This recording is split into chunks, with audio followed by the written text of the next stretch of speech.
Tubaramutse bakunzi ba televiziyo Isanganiro tubaha ikaze muri ano makuru agizwe n'ingingo nkuru zikurikira. Abatwara igihugu bakwiye guhindura imvugo kugira bafasha abatwagwa gutahura ibijanye n'agateka ku mukenyezi, bivugwa na Melkisedek Nduwayesu n'umushakashatsi yanonosoye ivyerekeye imibano n'abantu. Muri iyi minsi haguma hibonekeza amabi afatiye ku gitsina. Abanyagihugu bagerereye mu ikambi ya Sokaritiye ni mu burengero bw'igisagara ca Bujumbura basaba umuhuza w'abarundi kubahuza na leta kugira ngo bongegwe ikiringo cyo kwitegurira kuva muri ico kibanza. Ni mu gihe bahamagarirwa kuba bavuye muri ico kibanza mu kwezi k'umunani uno mwaka. Mu biro vy'umuhuza bituye kuri uyu wa gatanu babemerera ko umuhuza azobagendera kugira yibonere amajojwa bafise. Ido nido bana natwe muri ano makuru ni mukanya.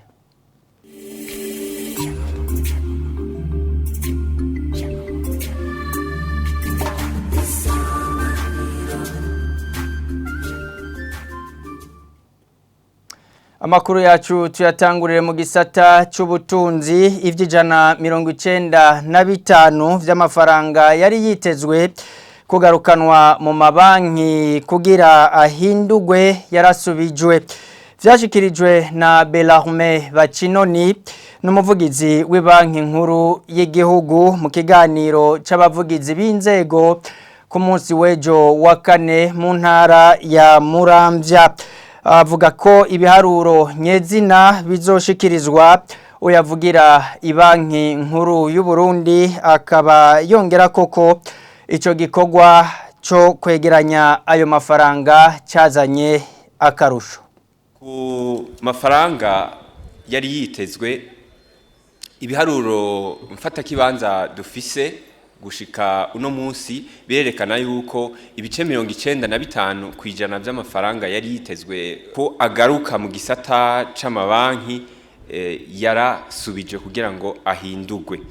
Aho rero umuntu yoca kingurukira abantu bose babifashijemo cyane abajejwe intwaro, aho bafashije ibanki ya Republika y'u Burundi ku biboneka cyane kugira ngo ayo mafaranga ashobore gusubizwa.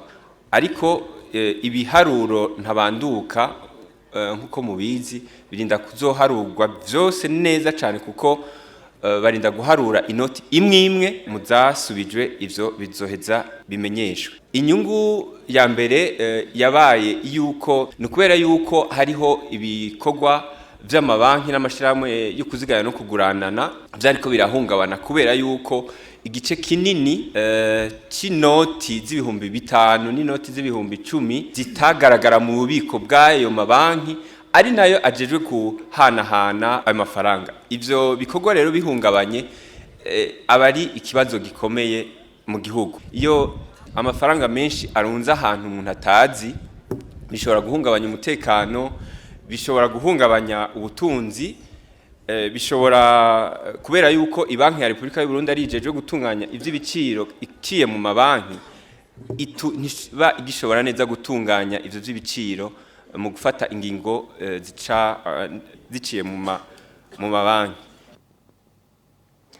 Amafaranga arenga gato imiliyoni 8 y'amadolari y'abanyamerika ni yamaze gukoreshwa mu bikorwa vy'umugambi wo kufasha kuronsa ubumenyi abahinga mu bijanye no gufungura neza muri kaminuza y'u Burundi.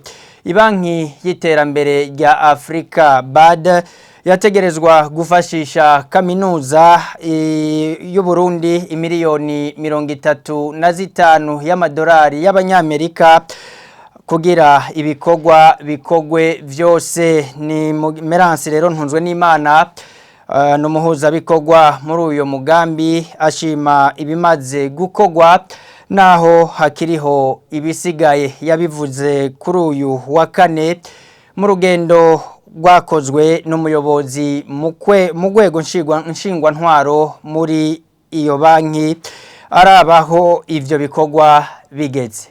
Ni nkuru ya Jean-Marie Mayonga. Ibikorwa byo kubaka ikigo kijejwe gufasha abantu mu bijanye no gufungura neza gifise intumbero yo kwigisha no kugwiza abahinga mu mugambi wo muri kaminuza y'u Burundi, aho integuro ari abahinga bazoba banonosoye ibijanye no gufungura neza mu gisata ca master no mu kindi gisata bita doktora. Mu Burundi uyu mugambi ukatanguye mu mwaka wa 2019 nkuko bivugwa no Melance Ntunzwe n'Imana, umuhuza bikorwa muri uyu mugambi, amenyesha ko imiliyoni zirenga z'amadolari y'abanyamerika ariyo mafaranga amaze gukoreshwa, mu gihe ibanki y'iterambere ya Afrika yarimeye gufashisha amafaranga agera ku miliyoni 35 z'amadolari y'abanyamerika. Umugambi ufise intumbero nyamukuru yo kugwiza abahinga no kugwiza ibikoresho bakoresha kugira ngo bategure neza umugambi baba bafise. No kuvuga ko muri iki gisata cyo gufungura neza dutegura abahinga bamwe bageze ku rwego kwa master na doktora, na imfashanyo bari bemeye yari imfashanyo igera ku miliyoni 35 z'amadolari, ariho kubera ko twatangiye dutevye cyo twokwita ibahasha yo mu karere twashoboye kwironka, twaronse cyo twokwita ibahasha y'igihugu, ayo nayo yari mu mafaranga baharurira ko mu banki y'ubutunzi yo muri Afrika miliyoni 6, ayo bita amayinite do konti tuyashyize nko mu madolari nk'imiliyoni 8.5. Umushikiranganje w'indero François Havyarimana agashima iyo mfashanyo yatanzwe n'iyo banki y'iterambere nya Afrika. Uyu mushikiranganje akavuga ko ivyo bizofasha kuronsa Burundi abahinga banonose bijanye no gufungura, mu gihe Burundi bwari bukeneye abatari bake. Abasavye yuko bobandanye badufata mu mugongo kugira ngo iyo projet iheze hasubire kuboneka ikindi gice co bandanya kidufasha kugira ngo ico gisata cyo kwigisha ibijanye no gufungura neza kibandanye gitera imbere mu gihugu cacu. Twebwe ubwa mbere kugira ngo duteze imbere ico gisata tubwiza kwigisha abahinga bazotuma bazokwigisha abandi, eka mbere bazokora no mu bisata bijejwe gufungura neza, hanyuma bigaca bituma nico gisata gishobora gutera imbere. Twebwe rero mu bijanye n'ibikorwa dusanze turangura, twebwe ico dukora no kwigisha abahinga bo muri ico gisata kijanye n'ivyo gufungura neza. Melance Ntunzwe n'Imana akavuga ko muri kaminuza y'u Burundi bamaze gutanga inyigisho kubahirije igisata ca master na doktora bagera ku 140, aho naho akaba hari kuva mu mwaka wa 2019. Jean-Marie Mayonga urakenuye. Haracibonekeza abagabo badatahura ko amategeko akingira abakenyezi yateye imbere. Ni bivugwa rero n'umushakashatsi yanonosoye ivyerekeye imibano n'abantu, mu gihe hamaze iminsi havugwa ibijanye n'amabafatiye ku gitsina mu ngo nko mu ntara ya Kayanza, aho haheruka kuba amatati hagati y'abubakanye maze barasinzikarizanya ubuzima. Melkisedek Nduwayesu ahamagarira abatwara igihugu guhindura imvugo kugira bafashe abatwagwa gutahura ibijanye n'agateka k'umukenyezi. Ivyigwa vyerekana yuko uko guhohotera umugore ko ari ibintu bisanzwe, ikitari kimenyerewe cyane canke kumbure kitavugwa ngo kije hejuru n'abagore bahohotera abagabo, ariko navyo ntawo vyihoza yuko ari ibintu bibaho. Icambere nuko twobanza kuvuga yuko uko kuvuga ngo umugabo arahohotera umugore canke umugore arahohotera umugabo ni ibintu mu mibereho y'abantu, ubundi umwe wese arafise novuga nti ku gatima ko gushaka guhohotera umuntu. Rero sivyo abagabo gusa, sivyo abagore gusa biraboneka yuko abagabo ari bo bahohotera abagore cane. Umugore nawe ashobora guhohotera umugabo kubera inguvu arazifise, ishavu ararifise, ibindi byose umugabo afise bituma ahohotera umugore, n'umugore ababifise byotuma ahohotera umugabo. Ikindi ca kabiri cyotuma kumbure umugore ahohotera umugabo wiwe nuko ashobora kubiterwa n'ishavu no guseserezwa kw'ingene yafashwe kumbure imyaka myinshi, hanyuma novuga nti ako kababaro yagize umwanya muremure cyane kakamutuma nawe yoja mu nzira yo guhohotera umugabo wiwe, akumva yuko ako karenganya toguma agasabirako. Hanyuma rero bigenze uko urumva umugore atangoye gushira novuga nti kuvuga ati ibi bintu umugabo angirira sinshobora kubisabira ko kubandanya ndabikenyerera ko niho hashobora kuva ivyo gushira mu migere rimwe rimwe canke niyo badashize mu migere umugore kumbore akagira inyifato atarasanganywe rero ivyo hariho abagabo baheza ntibavyumve novuga nti ntibajane n'ibihe kugira bamenye yuko uko base na basekuru bahora bubatse atariko nabo kumbure bo kubaka muri iki gihe ca none nkavuga nti rero bahageze yuko nabo bategetsi mu butandukane bwabo canke nabo batwara amashengero mu nyigisho zabo kumbure boza baracishamo yuko mu ngo hari ukuntu umugabo n'umugore bosubira kuraba imigenderanire yabo ingene imeze kugira ngo ntibihave bitera induru umwe abonye ko arenganywa ubundi kumbure yahora bifise uburenganzira bwose abonye bugabanutse akaca abona imenga yafashwe nabi. Abanyagihugu bo muri Sokariti mu buraruko bw'igisagara ca Bujumbura basaba umuhuza w'abarundi kubahuza na leta kugira ngo bongegwe ikiringo cyo kwitegurira kuva muri ico kibanza. Basabwa ko batorenza mu kwezi k'umunani bakikibamwo.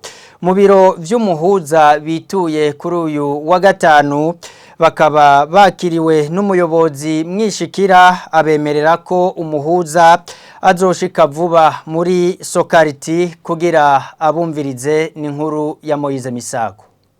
Iyo komite igizwe n'abantu 15 baserukira abanyagihugu bo muri Sokariti bazendukiye ku biro vy'umuhuza bamusaba kubahuza na leta. Abo banyagihugu babona ko ikiringo bahawe kubavuye muri iyo quartier ari gito. Mpunzimana Joseph umwe mu bagize iyo komite avuga ko bashigikiye umugambi wa leta wo kuhubaka uburaro bwa kijambere. Inyuma yo kwakirwa n'umuyobozi mwishikira mu biro vy'umuhuza abo banyagihugu barashima umuhango bahawe ko umuhuza w'abarundi azobagendera vuba. Umuyobozi mwishikira mu biro vy'umuhuza w'abarundi Inosa n'impagaritse yemeza ko umuhuza azobagendera mu ndwi iza amaze guhura n'umushikiranganje w'inyubako.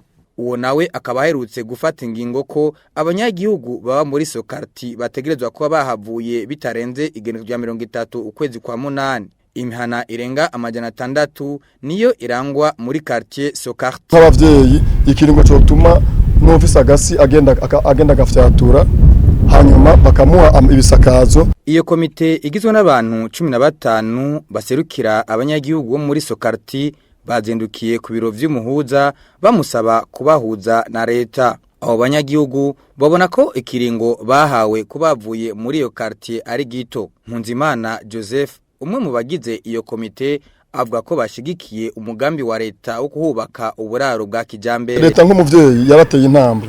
Harabo yahaye amaparsela mu Maramvya. Mu Maramvya bace baduha bakuri ubwo bupapuro bacabandika ko mu mezi 12 ngo umuntu azoba yahubatse. Kubaka inzu uri mu déplacer mu mezi 12 mumva ko ari ikintu gitoroshe. Inyuma yo kwakirwa n'umuyobozi mwishikira mu biro vy'umuhuza abo banyagihugu barashima umuhango bahawe ko umuhuza w'abarundi azobagendera vuba. Twasanze cyambere umuhuza ari mu rugendo mugabo bace bavuga ati nitwo nawo muza atari hafi nitogera tutabumvirije aba bantu batwumvirije bace bategura yuko tugiye kurondera sare impande yacu irahari tuyibaze cyo tubabwira umuhuza azotugendera n'abandi bo mu ntwaro abo dusanga ibibazo byose abo dusaba ko boduza nabo azoba bababwiye bace baza badukemura ico kibazo cyacu. Tuba turashima n'urugendo umuhuza azotugirira azoza kutugendera. Batubwiye umuhuza azoshika kuwa mbere hama tube tuzoja tuba telefone ko turonse sare umunsi ngirani muri nondwi azoba ari niyo ndwitse. Umuyobozi mwishikira mu biro vy'umuhuza w'abarundi Inosa n'impagaritse yemeza ko umuhuza azobagendera mu ndwi iza amaze guhura n'umushikiranganje w'inyubako. Uwo nawe akaba aherutse gufata ingingo ko abanyagihugu baba muri Sokariti bategerezwa kuba bahavuye bitarenze igenekerezo rya 30 ukwezi kwa munani. Imihana irenga 600 niyo irangwa muri quartier Sokariti. Moize Misago urakenuye aha niho duce dusozerera amakuru twari twabateguriye mwakoze kuba mwayakurikiye mugira ibihe byiza hiwanyu.